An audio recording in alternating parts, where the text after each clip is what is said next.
speak on Union budget. I'm speaking on behalf of people of Andhra Pradesh, whose state has been divided very unscientifically. I'm also speaking.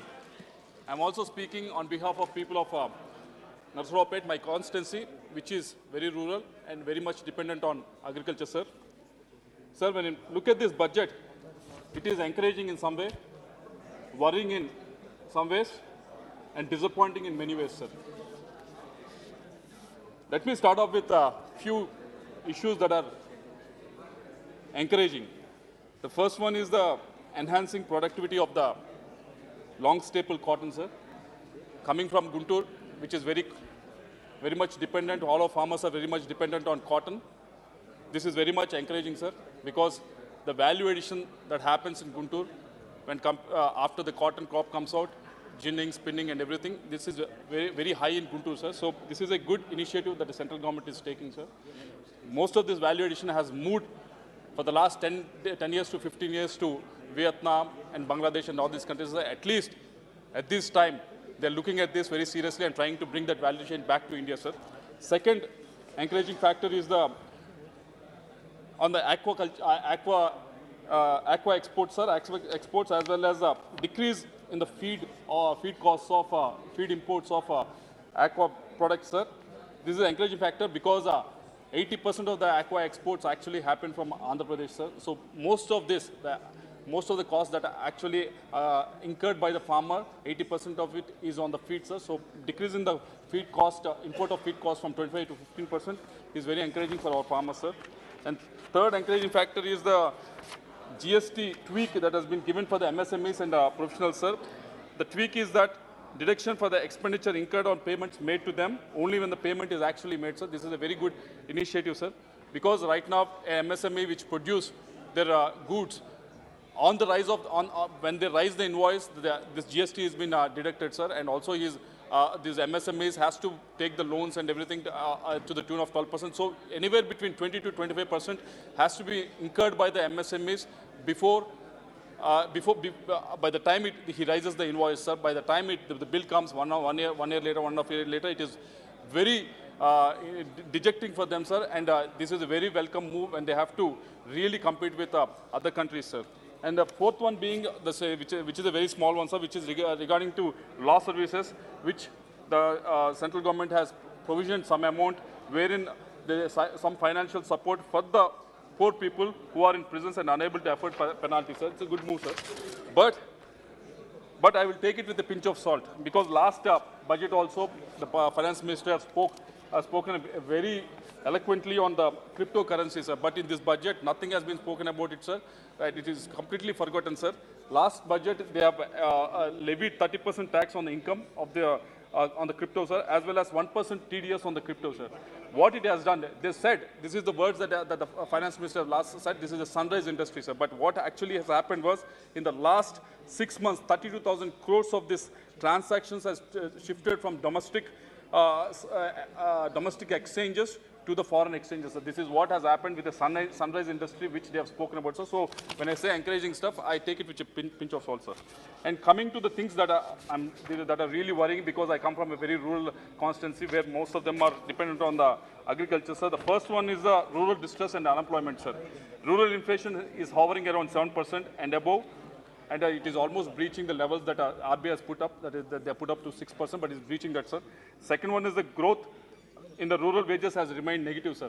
Instead of actually, when the inflation is going up, this wages also has to go up. It didn't go up, sir. CMI data also shows that workforce participation rate has fallen since 2016, sir. People are not actually going for and trying to find work, sir. These are the very worrying factors, sir. So with these in the perspective, it is very disappointing that budget for Narega has been reduced by almost 30,000 crores, sir. And also National Rural Livelihood Mission funds has also been reduced, sir. And more than that, as if to add salt to the wound, Narega funds, which are supposed to be released to the states on time, are not being released, sir. From the state of Andhra Pradesh, we are actually asking for extra days, extra man hours for our people, sir. But instead of increasing it, decreasing it is a very unhelpful thing, sir. It is very disappointing thing, sir. And second most disappointing thing was the agri input inflation, sir. This is very worrying factor, sir, because in the last 20 months, the agriculture input inflation has remained in double digits, sir. It is going, inflation is going up every month, sir. But the budget outlay for the market intervention scheme and price support scheme, which is supposed to be when the input is very costly, at least you cover the farmer when the produce comes out, so that give him MSP and cover him. So this is the scheme that was conceived to protect them, sir. But it has been slashed from 1,500 crores to almost nil, sir, in this year's budget. And second one was the PM Asha scheme, which has been almost wound up, sir, in the last 3 years, sir. And third one is the PM Kisan, which is with the outlay, it has been reduced by almost 8,000 crores, sir, this year. PM Kisan, the central government is giving 6,000 to each farmer, sir. I request the central government to actually look at what Andhra Pradesh government is doing with the YSR Raitu Bharosa. We are giving the farmers as input subsidy of 13,500 so that this inflation, they can fight this inflation and try to stand on their feet when the cropping season comes, sir. But instead of increasing the budget for this, they are actually cutting down 8,000 crores. So this is very disappointing to see, sir. And third most worrying factor is the employment and jobs, sir. MSMEs are the growth engines of this country, which produces a lot of employment and jobs, sir. But yes, they have launched a PLI scheme, which is a good scheme, and almost 15 to 18 industries are availing that scheme, sir. But after launching PLI scheme also, Make in India also, and everything, still the trade deficit with China remains at 73 billion. Sir, I have 12 minutes, sir. I have 12 minutes. I've started only 4 minutes back, sir. Okay. I'm the second speaker in my party, so I have 12 minutes, sir. So, time is of the house. Please. Okay, sir. So trade deficit is almost $73 billion, sir. So the PLI scheme was launched so that Make in India and everything goes up, sir. But actually, instead of this PLI, whoever takes the PLI scheme, they are the anchor institutes, sir. But the ones that the answer institute that supposed to be MSMEs, which are supposed to be taken care of, that has not been taken care of, sir. Two schemes that have been announced last year in the budget, sir, they're not, 1 year has passed, till now nothing has been moved, even 1 inch of it has been moved, sir. One scheme is the ramp, raising and accelerating MSME performance, sir. It has not been, the last year in the budget they have announced, sir, nothing has happened, sir. Second was the surety bonds in the public procurement, sir. Even that one was announced last year, sir. Nothing has happened with that, sir. So these are the MSMEs where the jobs are created, sir. So I think the finance ministry will take account of that, sir. And sir, give me another 2 minutes. I'll wind up, sir. And these are the signs that are very much visible on the ground, sir. Say, for example, these are the figures that are coming out. Two-wheeler sales have fallen off by almost 36%. Now it is almost to the level of 2012-13 level, sir. Commercial bank loans against gold jewelry increased by a huge 218%, sir. So people are pawning off gold. In India, gold is valued very well, sir. They don't pawn off that much easy, sir, but they're pawning off almost 2018% have been pawned off just to make sure that they can live well, sir.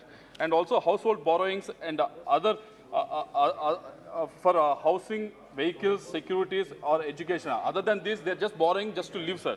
So these are the very worrying factors, sir. Very worrying, sir. The one that is growing, sir, in the last 1 year, sir, the luxury cars manufacturer Mercedes has increased the sales by almost 64%, sir. Anyways, the disappointing things with respect to our state, sir. This is just a disappointing factors with our state, sir. Our Chief Minister has given this letter to the Prime Minister also. Numerous letters has been given to the Prime Minister, sir. The first and most important thing was the special category status, which was given to us, which was promised to us, not given to us, promised to us in AP Reorganization Act, sir, in 2014, sir. 9 years has been passed. Only 1 more year is left, sir. Till now, it has not been fulfilled, sir. This special category status was promised because our state was bifurcated in a very unscientific way. It was given because we didn't have any industry, sir. We didn't have any capital, sir. That's why it was given, sir. But till now, the promise has not been fulfilled, sir. Even Polavaram, sir, which is a lifeline of Andhra Pradesh, which has not been fulfilled, sir. My constituency, there is a Nagarjuna Sagar project which was built in the 1950s when the technology was not there. So it was built much faster than this Polavaram, sir.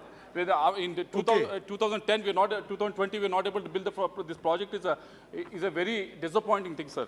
And third thing is the power dues that are due from the Telangana to the tune of 6,800 crores, which is supposed to be settled by them, then has not been settled. Sir, last 1 minute, sir. Last 1 minute. And also medical colleges, we have been requesting them, sir, for the central support. And also national institutes, the land has been provided, nothing has been happening. Railway projects, 8,000 crores has been sanctioned this year, sir, but I'm sure Thank you. capital outlay won't be spent, sir. And adding salt to the wound, sir, they want to privatize Vizag steel plant, sir. We are very much against this privatization of Vizag steel plant, sir. We people of Andhra Pradesh are very much attached to the Vizag steel plant, sir. We Shri don't agree to Jagdambika the Palji. privatization of this, sir. Thank you very much. Thank you.